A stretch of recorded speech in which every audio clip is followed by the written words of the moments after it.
CECE Peniston, welcome. Thank you so much. So good to see you. I go way back in the music business, the promotion. Yes. A&M Records, I was in there working.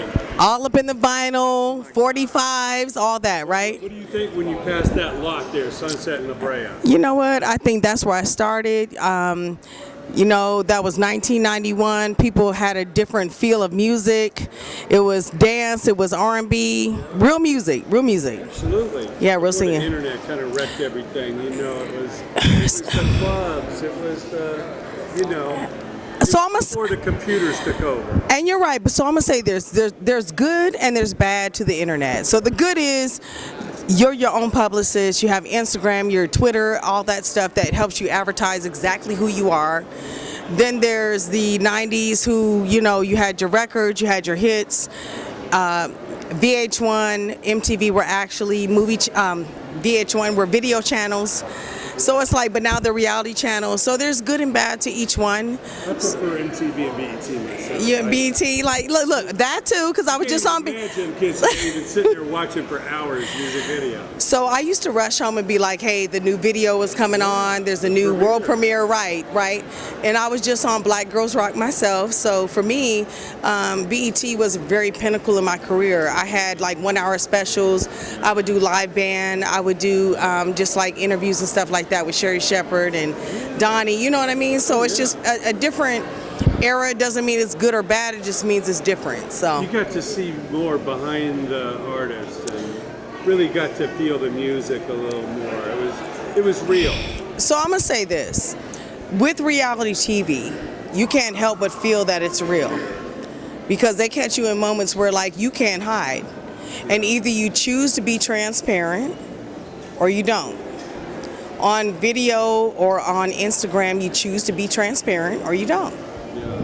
I'm one of those people, I'm like, hey, I choose to be transparent. Some people like it, some people don't, but I'm always going to be me. Yeah. Well, what a classic label that was. Herb Alpert, Jerry Moss. Absolutely. I mean, Gil Friesen, what an incredible lot. Went from Right. Charlie Chaplin to A&M, now it's the Muppets. It's the Henson lot now. Well, there were so many people. When I was out, like Janet Jackson came off of there. Yeah. It was Stokely. Jesse It was Johnson, like so many people Jim came. Lewis Yes, over there. absolutely. Barry White. Supertramp. Right. Yeah, So we were Barry. all on a label together, and it was such a blessing at that Chinese, I time. think she's like 14 years Yeah. old. No, she's still so cute. She's so pretty. No, I remind her. I Right. was interviewing you. I Yeah. think you were like 14. But she still looks 14. I know. She has those little baby cheeks. She still looks absolutely beautiful. So, it's just a different time and era, but it's all blessed. You have to choose how you receive it as an artist and then go from there. So we got a couple other things in common. September 5th. Okay, September Virgo. 6th. Virgo, what's up, Virgo? What's up, man? In There you Dayton, go. Ohio. I went to high school in Dayton, Ohio. Okay, see, that's where what's you were up. from, huh? Yes, my dad had me in Dayton, Ohio. He was a master sergeant in the military. My dad was at Wright-Patterson Airport. Right, see, so it's like all these familiarities right there. And so then we moved to Arizona when I was about 9, and I've kind of been there like off and on since I was like 9 years old. Well, Dayton, Ohio is the home of funk. I Roger know. And Tapp and Lakeside and So the blessing is I'm in the Hall of Funk in Ohio. Yes, they put me in the Hall of Funk, which is really such a blessing to me, because I feel like people don't have to love you. They don't have to like your music. Right. They choose to support you. They choose to love you.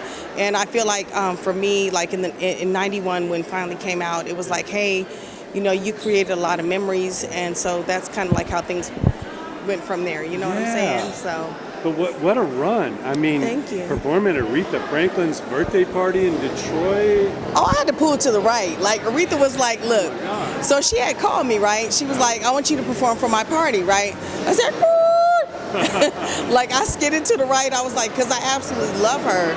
And she was one of the people that I felt like, you already know, paved the way for artists like myself. And it's funny because I just took a picture, right? I was in Las Vegas. And I had a picture, there was a picture of her in the background. I said, I had to pay homage to this queen. And it was me in front of her picture. And the last date, actually my mom came with, my mom passed in October, right? Last year. Okay. My mom came with me to her, my mom came with me to her last performance. And it was my mom's last time with me.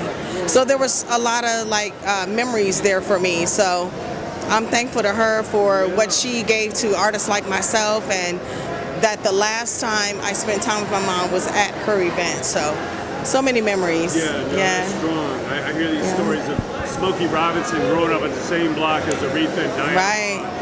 I saw him in the airport once, and the thing I loved about him was he was so real.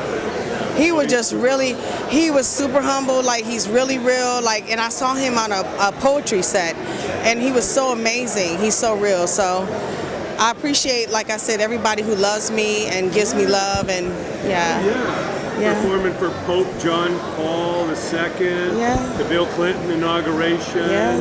What an incredible stuff. The post-apartheid in South Africa event.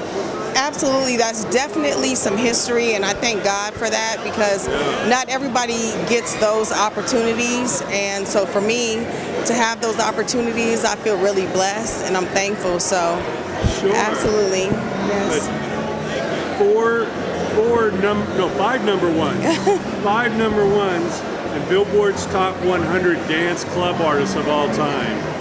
How'd that feel when you heard that? You know what, I was really actually speechless, because for me, I had written Finally as a poem, and so for me, I was like, it's a poem that turned into a song, that turned into a career. Yeah. So if I had to say I was actually like really speechless and surprised, I was. Well, we got to talk about this Lizzo Absolute thing. Sorry, interview over. Interview over. Look, interview over though. Interview over. No, I can't. I listened to the truth. Well, you don't Listen. say anything on it. Listen. Just give me some advice you give. I love her music. No. Give me some advice for talent on the way up. Talent on their way up. Always know that it started with somebody else. Sometimes the best way of doing flattery is doing somebody else's thing, and I'm thankful for anybody who gives me love. I can't. Well, your songs are in the subconscious. They're in the heart. Yes. And you know what? She has her own following, so all I can say is blessings of love. That's it. Dirt. I'm just saying. I listened to the two of them, and I'm like, blessings of love, bro. That's all I can say. I love it. Best of luck moving forward. Great to see you. Thank you.